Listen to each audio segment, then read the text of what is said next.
My name is Tomiwa. I'm co-founder BuyCoins and head of product.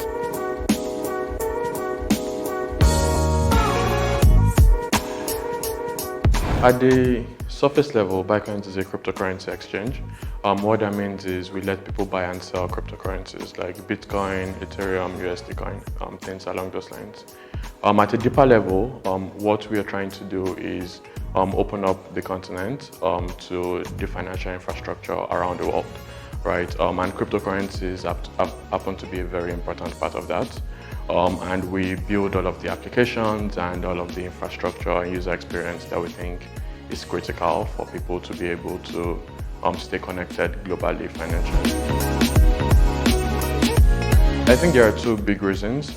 So one is thinking of money as a medium of exchange. So right now, especially if you live in Nigeria or a lot of countries in Africa, money, the local fiat isn't something that is useful outside of the local context, right? So you can't really, as a Nigerian, go to Kenya and spend your Nigerian naira, right? But with cryptocurrencies, right, especially currencies like Bitcoin, you're able to have a more globally connected currency, right? So you want to pay a supplier in, say, China as an example, or you want to receive money from family in the UK. All of those things are things that can be facilitated with Bitcoin, right? Because as long as you live in a country where you can buy and sell Bitcoin and other cryptocurrencies, you can go from Bitcoin to your local fiat, e.g. Nigerian naira, or go from your Nigerian naira to Bitcoin. So as an example, right, let's say you are someone who lives in Aba, right, in Nigeria, and your daughter works as a doctor in Houston. Your daughter can go to an application like Cash App or Coinbase, where she can go from US dollar and buy Bitcoin, and send that Bitcoin to you, and you can have that sold for Nigerian naira. So one of the things we consider important, right, is how can we build cryptocurrency experiences where people don't even realize that they're really using crypto, right? Regular individuals don't want to interface with address and transaction hash and all this random gibberish that like people in the crypto space tend to do. And like one of the important things that we sort of built is a product called Send Cash. And with Send Cash, importantly, the recipient can actually take advantage of crypto without knowing that that's what's going on. So for instance, in the example I gave earlier where I was talking about the doctor in Houston who is trying to send money to a mother in Aba, for instance, the doctor can actually just collect the account information, right? So let's say the bank account information of our mom. And what happens is the moment they send Bitcoin, right, or whatever cryptocurrency to an address that is attached to that bank account, what we end up doing is we convert that to local fiat on our exchange, and we automatically do a transfer to the bank account. That's really important, right? Because from the doctor's perspective, their mom, right, or their grandmother or whoever doesn't actually need to know that that's what's going on. As long as they collect the bank account information of their mom or whoever the recipient is, they just need to send Bitcoin to the address that is attached to that bank account information, and we do the rest. And importantly, right, like building experiences like this, we think is critical to ensure that people feel like they are onboarded to the crypto space, and people are able to, or rather, I think the articulation is even more so. We think about it as like a problem first thing, right? So what's the problem that individuals are trying to solve, and how can we build as simple as possible of a user experience, even if what's going on in the background is using cryptocurrency. So as an example, right, so like when you get on a FaceTime call or when you get on a WhatsApp call, you're not learning about TCP/IP, you're not learning about packets and like all sorts of weird things like that. All you know is I press a button and like my problem is solved, right? And like for us, how we think about building solutions, right, is okay, even beyond education, right, and beyond the fact that like it's cool for people to learn and it's good for and useful for them to have all of this knowledge. How can we even build this such that regular individuals and everyday people who might not even be interested in learning, right, or engaging significantly in this space can actually have their problem solved, right? And like that's an example of something called the Send Cash product that like we have. There's something called Get Cards that I'm not supposed to mention, but I'm mentioning that we're going to have very soon. And like that's one of my favorite things that we've worked on, right? Because we're literally going to be solving a problem for people where the end-to-end experience requires zero interfacing with crypto, but the end-to-end experience is completely powered by crypto, right? I think there are two big advantages, right? So one advantage is just going to be the fact that it's more globally acceptable, right? So if you live in the US, right, you need to have US dollar, right? If you live in the UK, you need to have pounds, right? But then something like Bitcoin is ubiquitous. Whatever geographical location you exist in, you can always send your Bitcoin to wherever you want, right? We in the space try to think of it as like email money, right? Where it doesn't really matter, like it's like thinking about email versus say the postal office, right? With email you can send it to anybody around the world without actually knowing what location they exist in.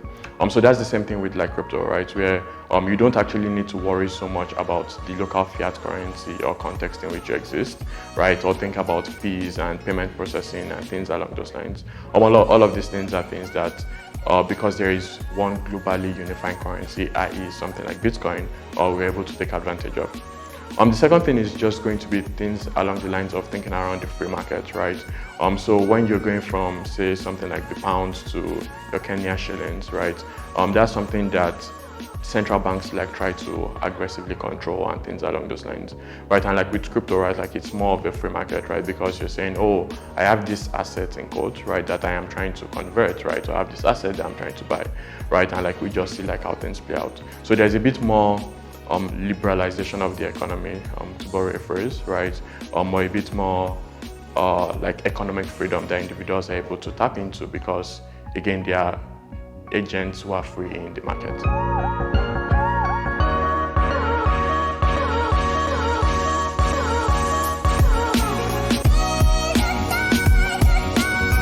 One of the things we take really seriously, right, like is regulation, right? Importantly, right, we try to think about the fact that as people who are almost like custodians of the space, right? Like what can we do to signal that we're good actors, right? What can we do to ensure that we weed out and filter anyone who wants to use cryptocurrencies for, say like uncanny things and things along those lines. And like we do like a lot of KYC, we have anti-money laundering policy, we try to even do like some blockchain analysis, right, to understand like, okay, what's going on here. We ask our users for proof of source of funds, things along those lines. So just like the kind of things that are standard globally, right, because people in the crypto space are very, very sensitive to this responsibility and this sense of self-regulation and ensuring that we signal that we're good actors. And so things along those lines are things that like we think about a lot, right? Just to ensure that, okay, users are protected, to ensure that when regulators come, we can always say, oh, X person gave us money, right? And like this is the proof that they give us that they own this money, right? And there is no shady thing that is going on in the space. And there's a lot of research that goes on globally, right? Where people try to evaluate like what kind of things people use crypto for, right? And for the most part, right, like the kind of things are just regular individuals using it for remittance purposes. It ends up being the fact that like there's just a very small percentage of people who ever use crypto for shady things. The vast majority of shady things, there happens to be cash, right? But like again, it's our responsibility to ensure that we educate folks in the space, right? And like we educate regulators and we provide anything that generally they will need for us to show that, okay, everything going on in this space is just regular people in the middle class, in the lower middle class sometimes, who are just trying to move money around or who are trying to grow their wealth. Every part of building this is very challenging. I think another challenge has really just been interfacing with, say, a lot of institutions outside of Nigeria, right? So there is already like a lot of bad imagery that like is associated with like Nigeria and like Nigerian companies, right? And like it's a lot of effort trying to convince people that we're good actors, right? It's a lot of effort trying to say, oh, it's not just that we're a Nigerian company, we're a Nigerian crypto company, right? And so it's like just like the worst of both worlds. But again, like I guess like doing important things has to be challenging, I suppose, right? Unfortunately. And like for us, it's how can we just continue to be persistent, right? And like that's one of the things that we look for even when we hire people, right? Where we say, who are people who are just going to be very, very stubborn about solving problems? Who are people who are going to be very, very stubborn about figuring out the solutions to things? And like we think like that's a very important recipe for success. That's a very important thing in ensuring that we achieve our end goal, right? Which is ensuring that like the continent is connected financially, the continent is connected to the rest of the world financially.